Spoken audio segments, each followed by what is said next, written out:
معزز ناظرین، میں ہوں قاری رحمت خان اور آپ میرا یوٹیوب چینل دیکھ رہے ہیں بچوں کی تربیت۔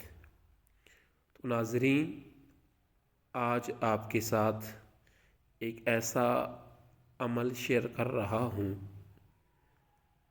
جو شخص یہ عمل کرے گا اس کے تمام صغیرہ گناہ اس عمل کی برکت سے معاف کر دیے جاتے ہیں۔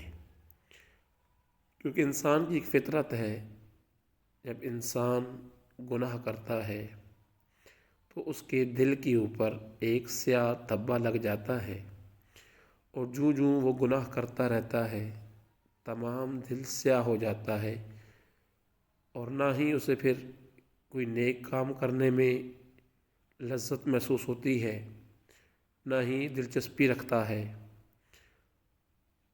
بہرحال آج آپ کے ساتھ جو عمل شیئر کر رہا ہوں انتہائی مجرب اور آزمودہ عمل ہے۔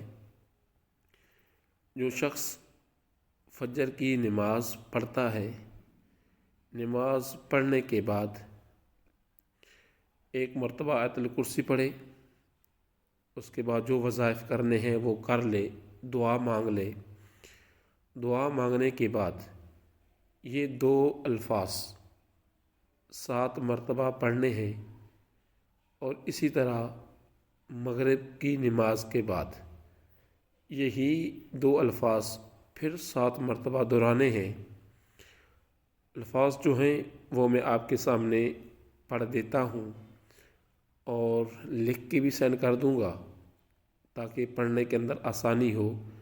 کوشش کیا کریں کہ جو بھی الفاظ پڑھیں ان کی لفظ کی ادائیگی کا خاص خیال رکھا کریں، تاکہ اگر لفظ غلط پڑھا جائے تو اس کا گناہ ملے گا، اور جس مقصد کے لیے ہم کر رہے ہیں وہ مقصد بھی فوت ہو جاتا ہے۔ تو معزز ناظرین، وہ الفاظ یہ ہیں: بسم اللہ الرحمن الرحیم، اللہم اجرنی من النار۔ یہ 2 الفاظ ہیں۔ صبح کی نماز کے بعد بغیر بات کی، یعنی کسی سے بات یا کسی سے کلام نہیں کرنا، کلام کرنے سے پہلے آپ نے 7 مرتبہ یہ لفظ پڑھ لینے ہیں، اور اسی طرح مغرب کی نماز کے بعد آپ نے یہ 2 الفاظ 7 مرتبہ پھر پڑھ لینے ہیں۔ انشاءاللہ تعالی آپ کے تمام گناہ اللہ تعالیٰ کے اس لا ریب جو وظیفہ ہے اس کی برکت سے ختم ہو جائیں گے۔